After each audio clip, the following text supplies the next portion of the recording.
Olá, internautas da BR News TV, prazer falar com vocês mais uma vez. E hoje recebemos uma presença mais do que ilustre. Antônio Arantes Neto, Lelé Arantes, aqui na BR News TV Entrevista. Ele é jornalista, escritor, presidente do PRP, Partido Republicano Progressista. E vamos conversar sobre cidade, sobre desenvolvimento, sobre política, sobre futuro, sobre presente. Lelé, muito obrigado por aceitar o convite, por conhecê-lo. Duas correções aí importantes.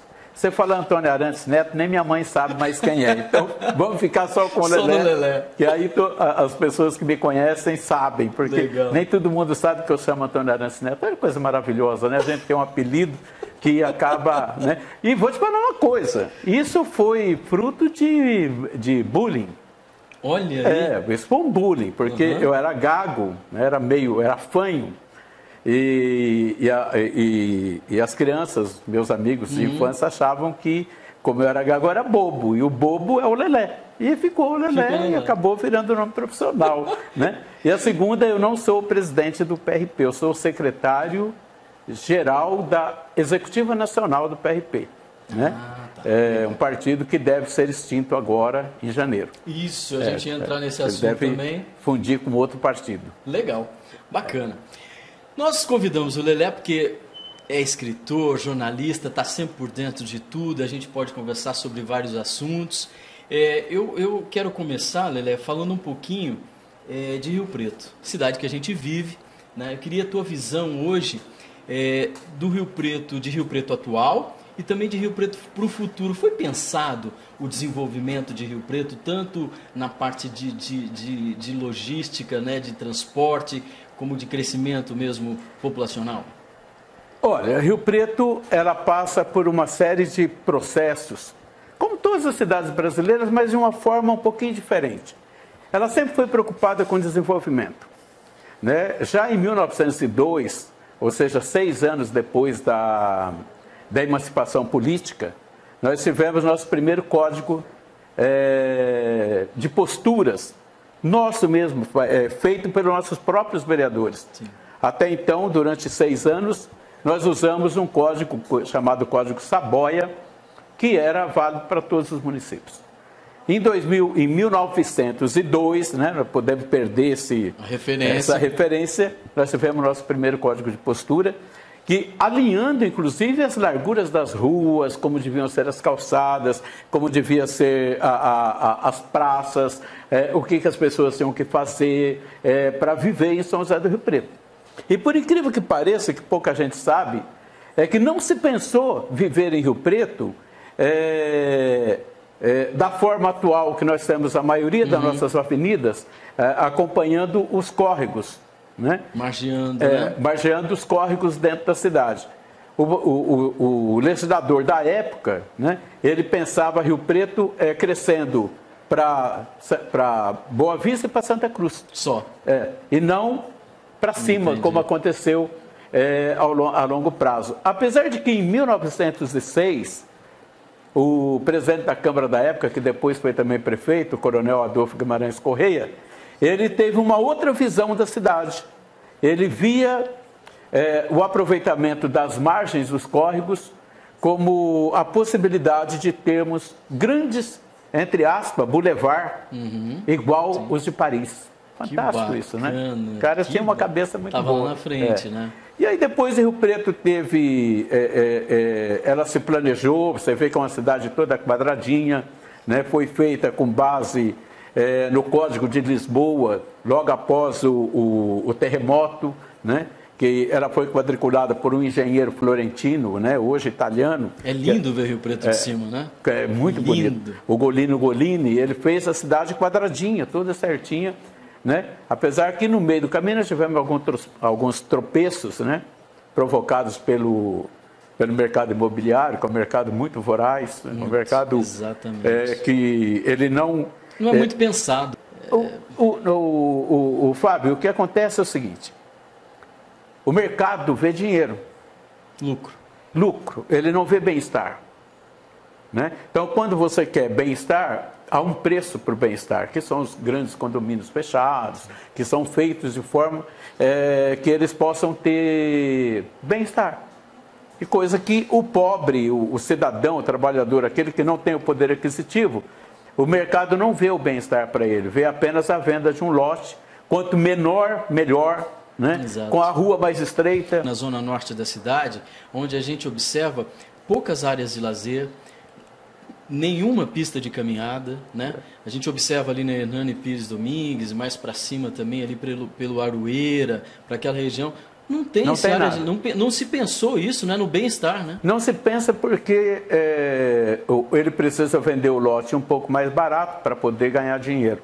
Então, num lugar onde poderia caber 8 lotes e usar 4 como área de bem-estar, eles preferem vender 12 lotes e não ter área de bem-estar. E o poder público entra como nessa? Ou deveria entrar? O poder público deveria entrar, mas o poder público, ele pensa, cada lote a mais é um IPTU a mais que está sendo pago, né? E cada área de lazer a mais que faz é um gasto que a prefeitura tem depois para manter aquilo. Por isso que você vê tantas praças abandonadas. E aí a gente vai mais além. Por exemplo, se eu invisto em lazer, eu não economizo em saúde? Quando o administrador é inteligente, sim. Mas nem sempre os administradores são inteligentes. A grande questão no Brasil é que nem sempre os nossos legisladores e nossos administradores estão preparados para cuidar da sua cidade.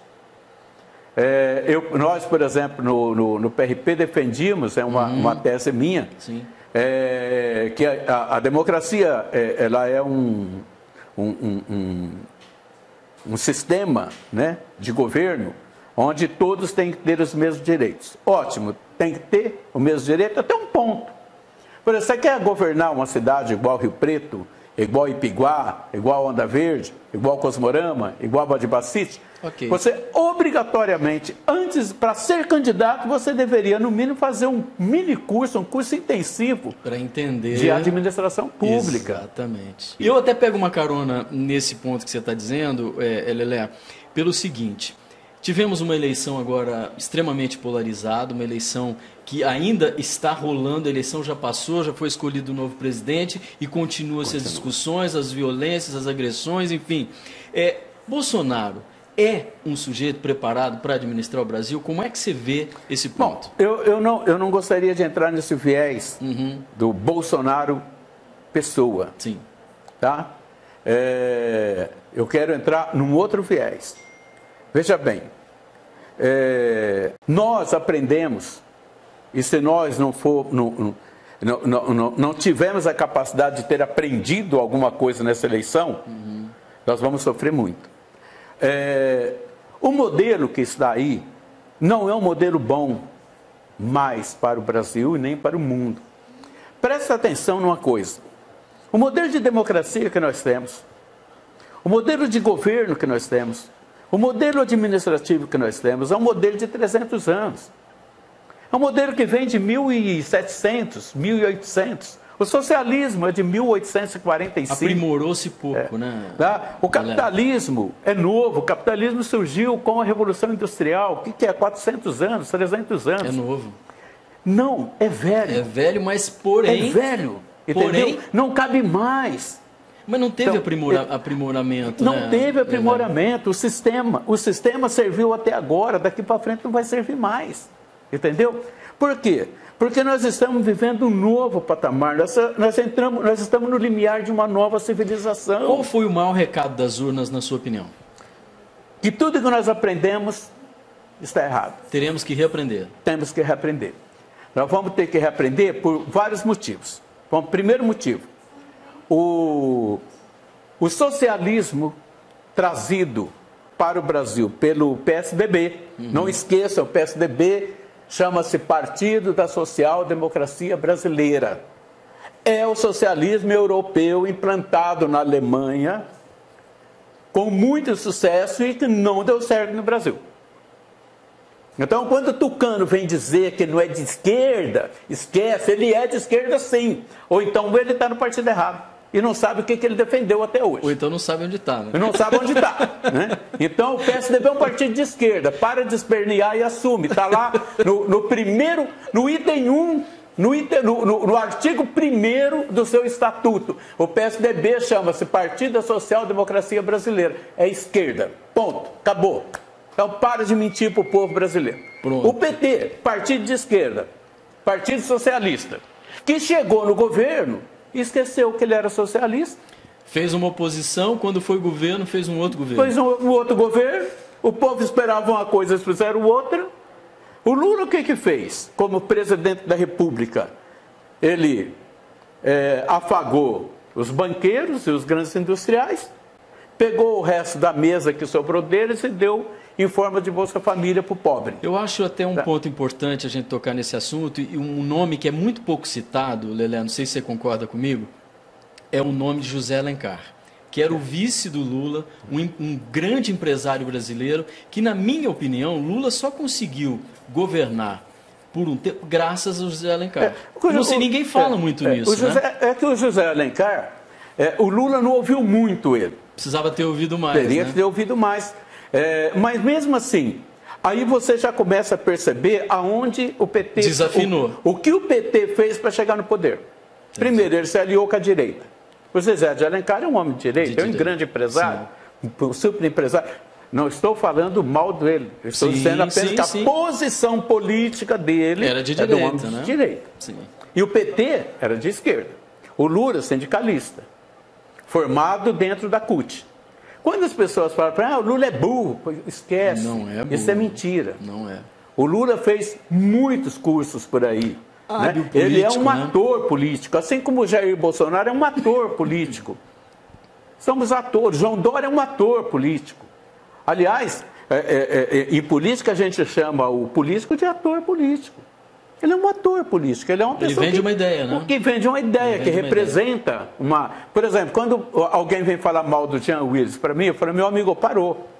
O Jean Willis, no processo democrático, representa uma fatia da sociedade que pensa igual a ele. Exato. O Jair Bolsonaro é de extrema direita. Não quero saber. É uma fatia da sociedade que pensa uma fatia da sociedade dentro do grande espectro da democracia. Perfeito. Né? Então, democracia é o melhor ou o sistema de governo mais viável para você no momento? Sempre vai ser. Do que está aí, Sempre vai ser. A democracia é o único sistema que se permite o aperfeiçoamento, o aprimoramento.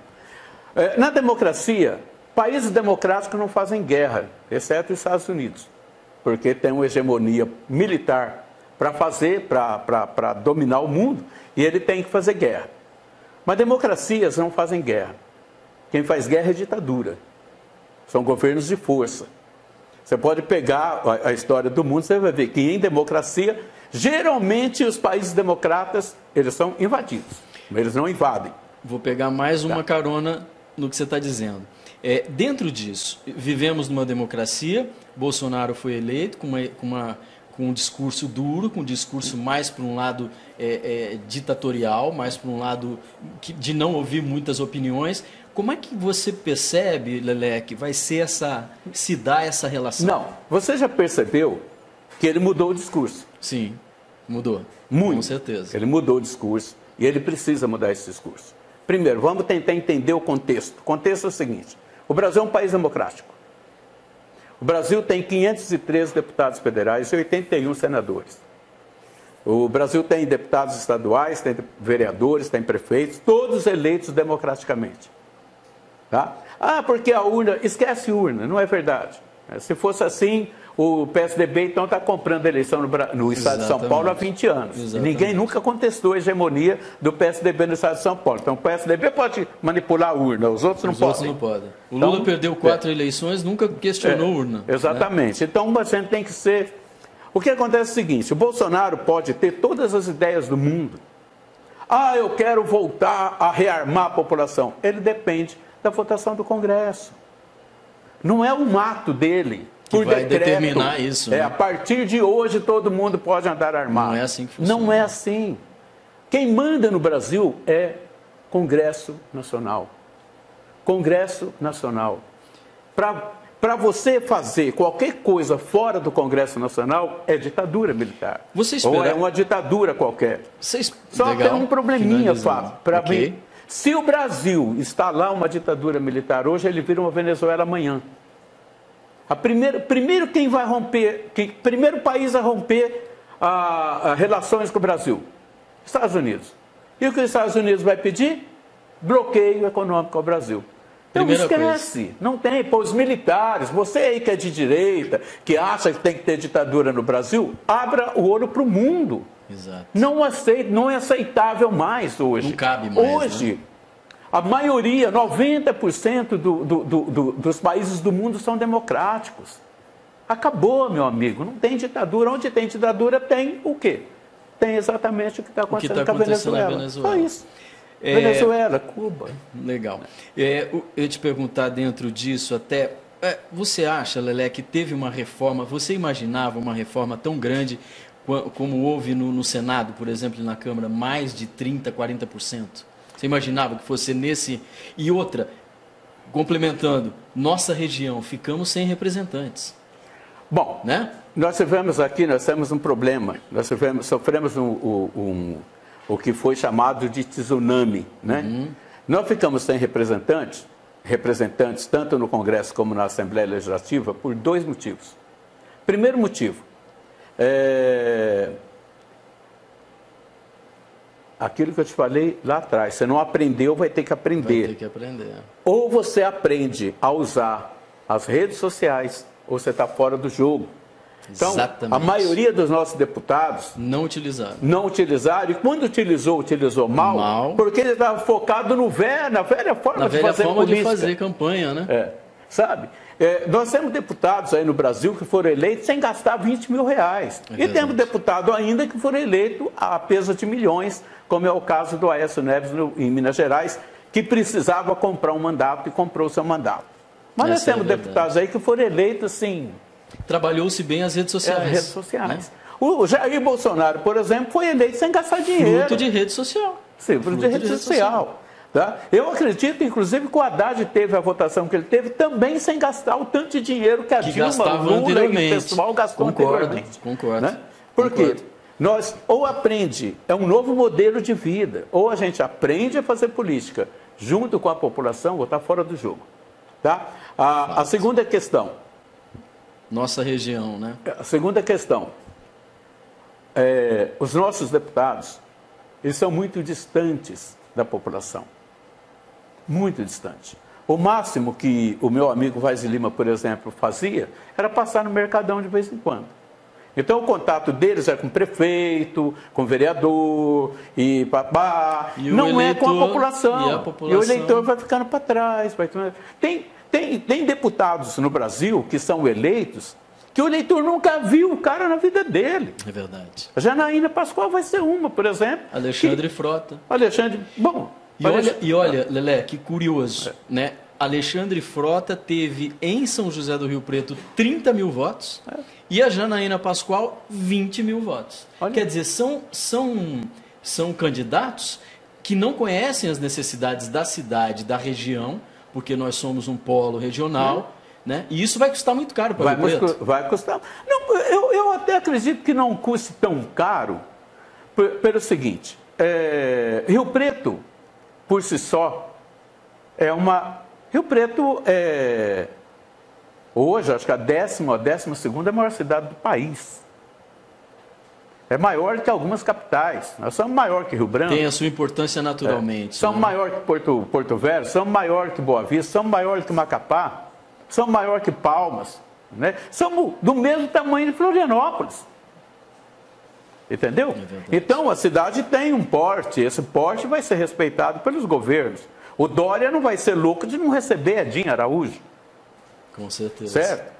Bolsonaro, mas os seus ministros não serão... Até hoje, nessa semana, está tendo uma conversa em São Paulo justamente sobre isso, porque o vice-governador Rodrigo Garcia é de Rio Preto, mas vai também estar no governo pensando um macro, né? Então, está lá a Ivani, está lá o pessoal discutindo como é que vai ser feita essa ligação e essa conexão dessa região com o governo. Como é que vai se dar isso? Exatamente. Né? Agora, se você quer que cada região tenha seu representante, tem que ter o voto distrital. Aí você está conversando num outro sistema, num outro regime eleitoral. E tem que se implantar o voto distrital, né?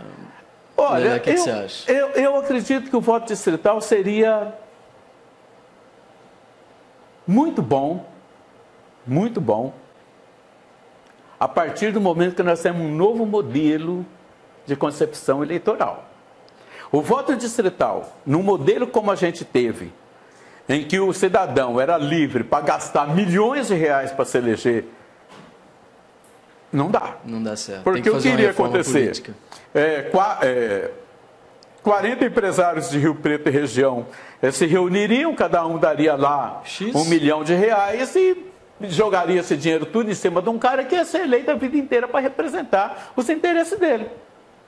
Agora, no momento em que tem não pode mais receber dinheiro de empresa, você não pode mais gastar mais do que isso, você não pode ter isso, você não pode ter aquilo, aí dá para se pensar no regime eleitoral distrital. Porque aí o cidadão vai ser eleito por ele mesmo, pelo seu caráter, pela sua personalidade, pelo seu trabalho à população, sabe, pela sua formação, seja intelectual, política, profissional. É o cidadão que está disputando a eleição e não o poder do dinheiro. Entendi. Na sua opinião, Lelé, é mais importante nesse momento a reforma política ou a reforma da Previdência? Bom, vamos tentar entender o seguinte. A reforma da Previdência tem uma série de pontos que precisam ser pensados e não pode ser decidida só pelo governo. O trabalhador tem que sentar na mesa. Um amplo debate com a sociedade. Exatamente. Né? Acho que a reforma da Previdência precisaria passar por um plebiscito. E mais falar a verdade. Olha, nós arrecadamos tanto, gastamos tanto aqui, tanto ali. Tá? Se desviou muito dinheiro da Previdência no Brasil. Então, e por pessoas que não foram penalizadas, por pessoas que não tiveram que devolver esse dinheiro. Tá? O Brasil precisa de várias reformas, mas a primeira reforma que o Brasil precisa é a reforma de costumes. A sociedade precisa mudar. A sociedade precisa mudar. É o que você dizia no início do aprendizado. O que aprendemos, vamos ter que reaprender. Porque o que é a Previdência? A Previdência é você passa a sua vida inteira pagando um X por mês para quando você tiver 60 anos, 65 anos, né, você poder depois receber de volta esse dinheiro, tá? E ter uma vida mais tranquila. Não, meu amigo, vamos parar de hipocrisia, vamos pagar a previdência privada, porque com certeza a previdência privada vai te remunerar melhor do que o governo, porque o governo te rouba.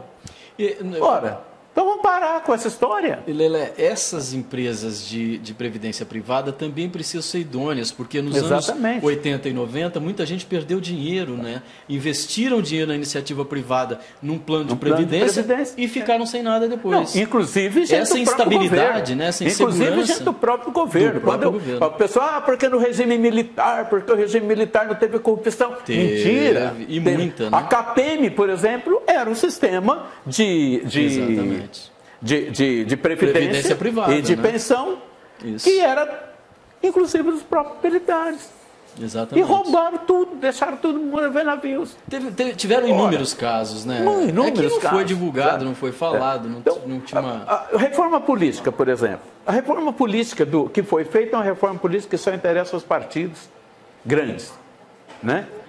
E interessava apenas aos deputados que já estavam no poder. Como a maioria deles perdeu na eleição, agora nós podemos ter um novo modelo de reforma política pela frente. Não sabemos ainda. Como é que vai ser? Agora, eu estava te dizendo o seguinte. Olha, nós vivemos dentro de um regime e de um sistema político que foi inventado há 300 anos atrás. Imagina o seguinte. Na época todas as transformações que aconteceram nesse período. Na época do Rousseau, do Hobbes, do Locke, do Lamontagne, do Durkheim, de todo mundo que está aí na área política, que formou tudo isso aqui, você não tinha televisão, você não tinha rede social, você não tinha avião, você não tinha carro, você não tinha nada, bicho. O mundo era circunscrito ali, um pedacinho da Europa. Exato. Hoje não, né? Pô, meu, hoje o mundo mudou, as pessoas não tinham educação. Apenas 1,5% da população sabia ler e escrever. Como é que se pode manter o mesmo sistema? Entendeu? Não pode, então, o sistema foi feito para meia dúzia de pessoas. E esse sistema continua valendo até hoje. Vamos abrir? Peraí. Por exemplo, vamos pegar. Por que o voto é obrigatório? Aqui no Brasil, aí, o voto era obrigatório porque eles entendiam que os coronéis lá atrás, que se ele não colocasse o cidadão para votar, né, ele perdia o mandato para outro, tal. Então vinha lá o cidadão votar no curral eleitoral e o cara com a espingarda do lado olhando, ó, a imposição, né, estamos de olho em você, depois você não vai mais trabalhar naquela fazenda, né? O voto obrigatório. Aí depois de 64 para cá, começou o voto. Tanto que os militares não fizeram eleição para presidente da República, para governador, por medo de perder a eleição. Exatamente. Eles tiveram que criar um senador biônico, as pessoas esqueceram disso. Nomeados, né? Nomeado senador biônico, né? Porque eles perderam a eleição para senador. Né? E depois não teve mais o voto, porque o povo ia votar na esquerda e ia tirar a direita do poder. Então, só ia votar os caras da esquerda, porque tinha a cabeça feita pelos comunistas, pelo petista, por isso que aquilo. Bom, agora acabou. Agora, outra coisa. Por que hoje você vai ali, você atravessa a rua aqui, você come um sanduíche ali de R$3, R$1, viu? R$3, você passa o cartãozinho e cai na sua conta. Por que você não pode votar com o seu cartão? Por que o título de eleitor não é um cartão que eu possa votar de onde eu estiver? Vamos simplificar, né? Meu amigo, outra coisa, tem que acabar. Fábio, imagina o seguinte, olha o quanto o Brasil gasta por ano com vereador, não, é coisa absurda, com deputado. Coisa absurda. Isso tem que acabar. Com o judiciário, são 92 bilhões. Imagina. É inacreditável quando a gente pensa essas cifras. A minha pergunta é o seguinte, para que nós precisamos ter uma Assembleia Legislativa? Não dá. Física. Sim. Um Congresso Nacional físico. Cara, nós não precisamos mais disso. Precisa repensar muita coisa. Tem que mudar o modelo. Hoje, por exemplo, Rio Preto podia ter 500 vereadores. 500 vereadores. Um vereador a cada 10 mil habitantes. Custo zero, não tem salário não, meu amigo. É o seguinte, ó, tá aqui, o prefeito Edinho Araújo fez um projeto de lei que transforma a BR News TV em utilidade pública de Rio Preto. Vai votar dia 10 de dezembro, às 3 horas da tarde, esse projeto está em votação. Você vai lá, do seu celular, eu sou vereador, pronto, votei. Deu 251 votos, está aprovado. Não precisa toda essa celeuma, Não precisa mais, Exato. cara. Não precisa mais. Porque todas as leis que nós precisamos já estão aí. Lelé, você está tocando num ponto importantíssimo e a gente precisa refletir sobre isso, na transformação na sociedade que a gente precisa. Deputado, e ninguém está pensando sobre isso, né? Deputado estadual, mesma coisa. Deputado federal, mesma coisa. Nós podemos ter 5 mil deputados federais. Vou aproveitar um outro gancho. Aqui. Mas não precisa ir lá. Exato. O presidente da República faz o projeto, põe para votar. Pronto. Escola sem partido. Esse papo que está aí, eu queria a tua opinião, porque eu acho, a gente falou aqui em fatos históricos, a gente falou em muita coisa aqui. Como é que se limita um professor? Você sabe por que tem escola, o movimento da escola sem partido? Porque eliminaram uma disciplina importantíssima que na minha época chamava Educação Moral e Cívica. Bom. Exatamente. Ok? Educação Moral e Cívica era o quê? Tinha o USPB também, né? Que é depois, a antecessora da USPB. Isso, exatamente. Tá? Ora, se você não tem um professor que te explica como funciona o mecanismo político, a ordem social estabelecida, que não vai lá e mostra para o aluno e fala, olha, meu filho, é o seguinte, ditadura é isso, democracia é isso, república é isso, monarquia é isso, socialismo é isso, capitalismo é isso, liberalismo é isso. E é assim que funciona, aqui no Brasil funciona assim, assim, assado. O professor que é de esquerda, que é mais afoito, vai lá e faz a cabeça da molecada.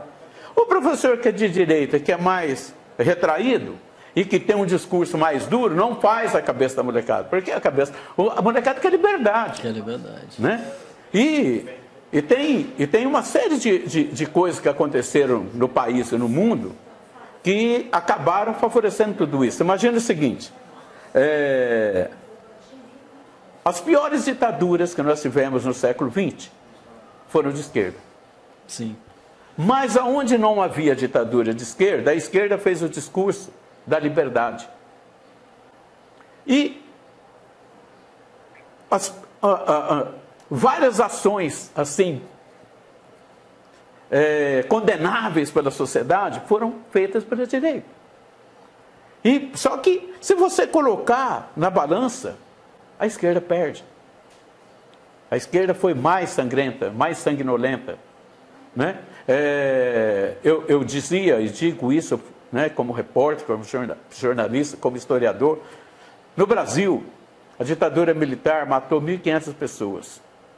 Aliás, não é tudo isso, não. Foi mais ou menos isso. Desapareceu com outras 1.500 e prendeu aí umas 10 mil pessoas. Né? Se fosse uma ditadura de esquerda, meu amigo, no mínimo 10 vezes mais de vítimas. Porque a esquerda é tão dura e tão violenta quanto a direita quando se trata de ditadura. Né? Basta ver o que o Stalin fez na Rússia, né? O que foi feito na Romênia, o que foi na Bulgária, o que foi feito na Tchecoslováquia. A literatura está aí, os filmes estão aí. E nós precisamos discutir tudo isso e mostrar, né? E debater. Agora, uma coisa eu sei, uma coisa eu posso dizer. O liberalismo promove a riqueza. Do rico fica cada vez mais rico. Mas junto ele puxa uma faixa da população. Uhum. Quando o liberalismo aprender a distribuir melhor, você nunca mais vai ter saudade de socialismo ou do discurso de esquerda. A grande questão que nós temos no Brasil, e agora eu vou falar do lado de cá, é o seguinte: o cidadão que tem muito dinheiro, ele quer ganhar sempre mais. E pagar sempre menos. O cidadão monta uma empresa onde ele tem um lucro líquido de 100 mil reais por mês. Se esse lucro cai para 90, os acionistas, os diretores, a primeira coisa que fazem, corta o trabalhador, ao invés de investir em tecnologia, investir, né? A cabeça está errada. Né? Isso é um problema, não sei se no mundo inteiro, mas no Brasil é assim. A cabeça está errada. A cabeça está errada.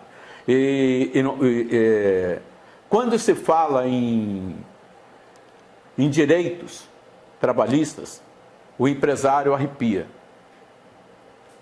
Né?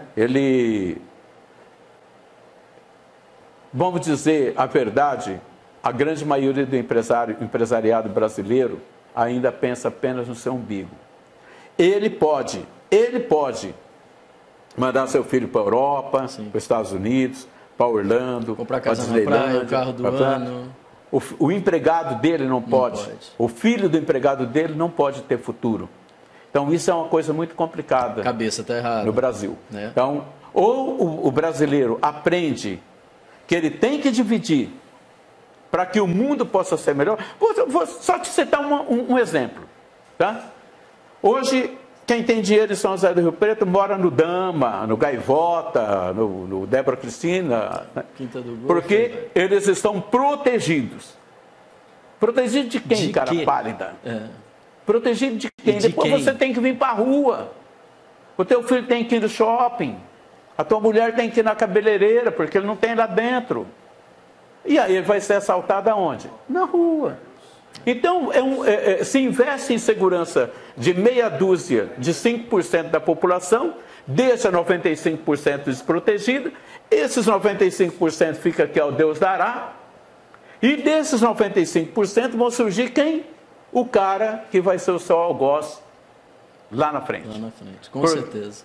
Certo. Então, inevitável. Ou, meu amigo, ou você aprende que não adianta você se encastelar, porque o povo ficou do lado de fora e você vai ter que passar no meio dele. E outra, é o que eu sempre digo, ou o país, o mundo, é para todo mundo ou não é para nenhum. Não é para nenhum. Vai Só ter que ser assim, todos, só né? nós para todos. Então não adianta, essa coisa do condomínio fechado, da cerca cada vez maior, eu não da sou segurança, contra, eu acho que cada um mora onde quer, mas ele tem que saber o resultado, a consequência disso. Tem uma consequência. Tem uma consequência. Porque o menininho hoje com a rede social, o menininho lá que mora numa favela tem a mesma informação que o seu filho tem dentro do condomínio fechado. Exatamente. Está aí ó, no celular, está no computador, e ele vai dizer o seguinte: por que eu não posso ter? Aí não adianta você vir depois reclamar que lá no Rio de Janeiro... Não vai ter explicação. O Rio de Janeiro é a capital do crime. Não vai ter Você explicação. acha que o menino que mora no morro também não vê internet, não vê nada? Por que eu tenho que morar aqui no morro? Eu tenho que distribuir cocaína para os outros? Porque o riquinho lá vem aqui comprar e eu vou aceitar. Nós vamos ter, querendo ou não, gente. nós vamos ter, querendo ou não, que discutir todos esses pontos, esses assuntos. O nosso tempo é curto, eu tenho muito assunto para falar com o Lelé. Lelé, eu queria que você aproveitasse nesse momento, dar uma cortada e entrar nessa da parte dos partidos políticos. Nós temos 35 partidos no Brasil hoje, né? Com essa eleição muita coisa vai mudar. Como é que fica o PRP, por exemplo? O PRP desaparece em janeiro, né? Como ele não conseguiu atingir a cláusula de barreira, imagina só, como que o sistema é perverso. O PRP recebeu 5,5 milhões para fazer campanha em 27 estados, né? E eleger no mínimo 9 deputados. Nós elegemos 4. Nós gastamos 5,5 milhões com 400 e poucos deputados a deputado federal. Nós tivemos partidos que receberam 30 e elegeu 1. Nós tivemos partidos que recebeu 100 e elegeu 5. Está completamente... Então, é uma coisa discrepante, né? Mas eu acho que isso é bom. Precisa reduzir o número de partidos? Qual seria o número ideal, na sua opinião? No mínimo 20 partidos. No máximo? No máximo, aliás. No máximo 20. De 15 a 20. Acho que seria de bom tamanho. Bom tamanho. Mas o que eu acho mesmo é que isso tinha que acabar tudo. Eu acho que tem que acabar fundo partidário, tem que acabar fundão, partido teria que funcionar como funciona o Rotary, a maçonaria, a igreja, que você vai lá, participa. Aliás, Rotary, maçonaria, Lions e Companhia Limitada não te dá um emprego. Nenhum emprego. E você paga mensalmente para ir lá.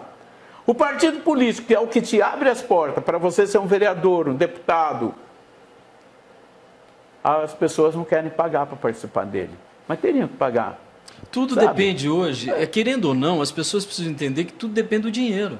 Sem dinheiro você não dá um passo, sem dinheiro a igreja não trabalha, sem dinheiro a igreja não atende o necessitado, não tem o templo aberto, não tem o... Agora, a gente tem que pensar tudo isso, né? E o partido também. Também. Agora, eles querem viver do governo, querem viver do dinheiro do contribuinte. Não dá. E nós temos que mudar o sistema.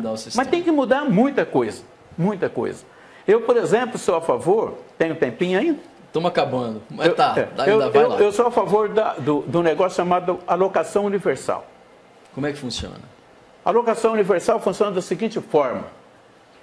Fábio, você é casado? Sim. Você tem filho? Sim. Então, teu filho nasceu dia 9 de outubro. Dia 9 de novembro já deposita na conta dele, do governo, aberta para ele, X reais por mês.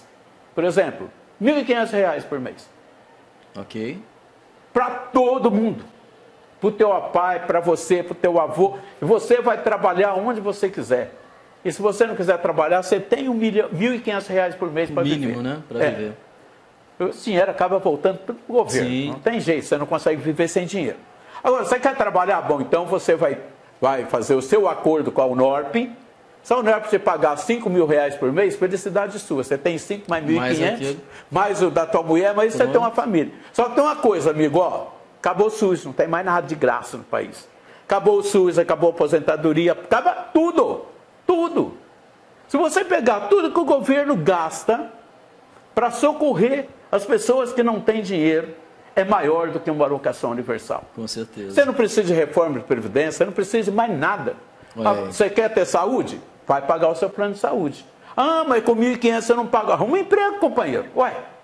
Ideias, olha aí. Arruma um emprego. Lelé está propondo uma nova, de repente é um formato de uma nova sociedade. Exatamente. Se você não, novas possibilidades. Você vai estar dependendo do governo. O teu filho, quando chegar com 18 anos, ele vai estar com uma puta de uma poupança, desculpa o palavrão, mas uma big de uma poupança para fazer a faculdade que ele quiser. Eu não preciso ter faculdade de graça. Não preciso ter faculdade paga pelo governo. Meu filho, o próprio governo está investindo dinheiro nele, esse dinheiro está gerando, está lá gerando economia, está gerando juros, está gerando. E ele, quando ele chegar aos 18 anos, ele vai virar e falar, pô, né? E você vai poder pagar uma escola boa para ele. Então, quer dizer, acaba tudo. Tudo que é gratuito no país acaba. Mas o cidadão tem o dinheirinho dele para viver. Ó, que show. Bom, tá vendo? Uma nova sociedade está surgindo a partir da ideia do Lelé. Começar a pensar. Isso é importante. Isso não é ideia minha, não. Isso já está sendo discutido no mundo. A Finlândia já aplica isso. É que pouco se fala por aqui, né, Lelé? A Finlândia já aplica isso. O grande público não sabe, enfim. Os grandes países, os 10 maiores países, melhores países do mundo para se viver, já aplica isso de certa forma. De uma forma, né? É mais ou menos parecido com isso. Então, o Brasil ainda está muito longe de discutir modelos novos de sociedade, de civilização. Nós temos muita coisa para discutir. Nós estamos presos ainda àquilo que eu te falei, no modelo de 300 anos atrás. Que vai precisar mudar. Tem que mudar. Tá aí, ó, tá vendo? A BR News TV Entrevista é isso. Traz cabeças pensantes, estimula em você o pensamento, a reflexão. É esse o nosso objetivo, levar informação de qualidade para você que está nos assistindo em outros estados brasileiros, que não é o estado de São Paulo, em outros países que nos acompanham também. Muito obrigado a você, internauta, por estar ligado na BR News TV. Muito obrigado, Lelé, por ter aceito o convite. Foi um prazer te conhecer. Eu que agradeço. E aqui está sempre aberto para você, para a gente discutir novidades, lançamentos que você vai fazer, porque também é escritor. Tem tanta coisa para a gente falar que um programa só não dá. Não, mas a gente vai. Vamos fazer um. Aí, tá vendo? Como é que vai chamar? São os 90 anos da história do Bispado em Rio Preto. Aqui em Rio Preto. Super interessante. Vamos voltar, católica. Vamos ter o papo também para falar desse livro, para falar do seu outro livro também, que é a história de Rio Preto. E outra coisa, escrito por uma pessoa que não é católico praticante. Então eu sou isento, eu posso vir falar da Igreja Católica aqui. Lelé Arantes vai ter parte 2 na BR News. Lelé, muito obrigado pela tua presença, viu? Eu que agradeço. Foi um prazer falar contigo, internautas. A gente se vê no próximo BR News TV Entrevista. Valeu, obrigado. Até mais.